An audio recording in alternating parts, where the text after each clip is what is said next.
भारतीय सियासत में एक ऐसा तज़ाद जो शायद दुनिया की सबसे बड़ी सियासी पहेली भी है। एक ऐसी तंजीम जो आज़ादी की लड़ाई से कोसों दूर रही। एक ऐसी ऑर्गेनाइजेशन जिसने अंग्रेज़ों की वजीफ़ाखोरी का रिकॉर्ड बनाया, आज वही मुल्क की राजनीति और सत्ता के ओहदों पर विराजमान है। और सबसे बड़ी बात, प्रधानमंत्री नरेंद्र मोदी उस तंजीम की तारीफ़ के पुल बांधते नहीं थकते।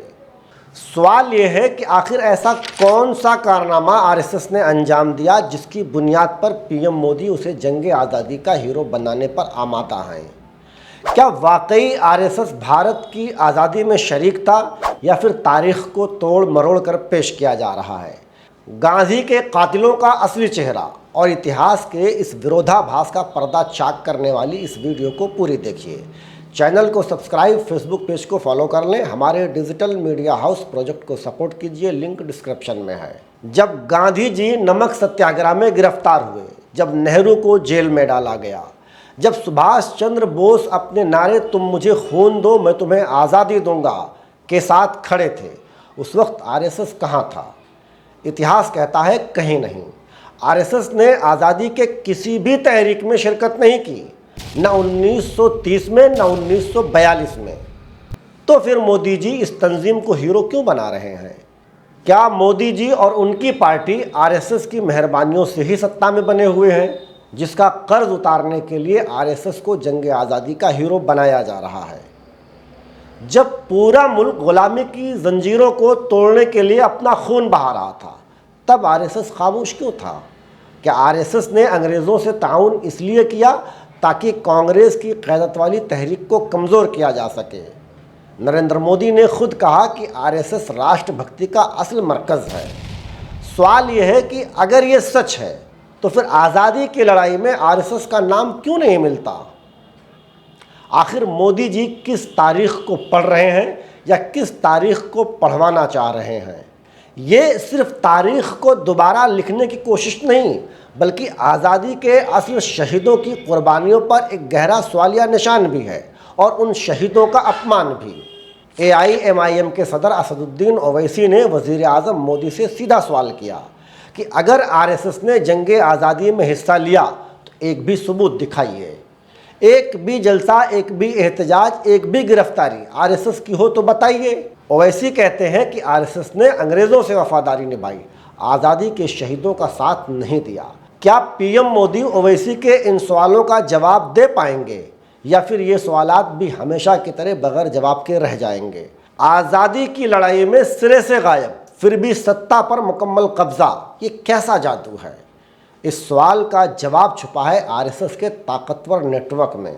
आज मुल्क भर में आरएसएस की 57,000 से ज़ायद शाखाएँ, 40 लाख से ज़्यादा कारकुन हैं। आरएसएस सिर्फ एक तंजीम नहीं बल्कि एक बहुत बड़ा मशीनरी है जो बीजेपी को सियासी ईंधन फ्राहम कराता है। कागज़ों पर आरएसएस एक समाजी तंजीम ज़रूर है, लेकिन हकीकत यह है कि ये बीजेपी के रीढ़ की हड्डी है। इसकी फ़िक्र सीधी सीधी हुकूमत की पॉलिसियों में नज़र भी आती है। कश्मीर से 370 का खात्मा, CAA कानून, राम मंदिर की तामीर और यकसा सिविल कोड की बहस, ये सब वो इंसिडेंट हैं जो आरएसएस के पुराने एजेंडे का हिस्सा रहे हैं। अब सवाल देश की आवाम को करना है कि क्या ये जमहूरियत है या फिर एक फिक्री एजेंडे का कब्ज़ा। एक्सपर्ट मानते हैं कि ये एक ख़तरनाक रास्ता है। समाजी सतह पर फ़िरका वाराना तशद्दुद और अक़लियतों का इस्तेहसाल, सियासी सतह पर जमहूरी इदारों की कमज़ोरी, आलमी सतह पर भारत की शबीह को नुकसान, ये सब आरएसएस के फिक्री एजेंडे के साइड इफ़ेक्ट हैं। प्रेस फ्रीडम इंडेक्स में भारत 2023 में 150वें मुकाम पर आ गया। क्या ये इस बात का सबूत नहीं है कि इख्तलाफ और तनकीद की जगह भारत में तंग होती जा रही है? ये लड़ाई सिर्फ सियासत की नहीं बल्कि भारत के रूह की है। एक तरफ आरएसएस की एकसा कौम परस्ती का एजेंडा, तो दूसरी तरफ भारत के आइन की एकता में अनेकता की रूह।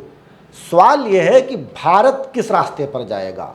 क्या वो अपने आइनी ख्वाब पर कायम रहेगा या फिर तारीख को मस्ख करके एक ही नज़रिए के शिकंजे में जकड़ दिया जाएगा? यहाँ सबसे बड़ा सवाल, प्रधानमंत्री नरेंद्र मोदी आज़ादी के शहीदों को भूलकर आरएसएस को हीरो क्यों बना रहे हैं? क्या ये तारीख़ के साथ नाइंसाफ़ी नहीं? क्या ये लाखों शहीदों की कुर्बानियों की तौहीन नहीं है? क्या ये गांधी के कातिलों को आप और आपकी विचारधारा की खुली हिमायत नहीं? तारीख़ जिस आरएसएस को भारतीय जंग आज़ादी का विलन बताती है, उस आरएसएस को बतौर हीरो पेश करके प्रधानमंत्री नरेंद्र मोदी जी आप क्या हासिल करना चाहते हैं? ये सवाल हुकूमत के साथ साथ मुल्क की आवाम से भी है कि गांधी के कातिलों के साथ इतनी हमदर्दी का क्या मतलब है। फ़िलहाल आरएसएस पर पीएम मोदी के इस मेहरबानी पर आपकी अपनी क्या राय है? कमेंट करके ज़रूर बताएं। शुक्रिया।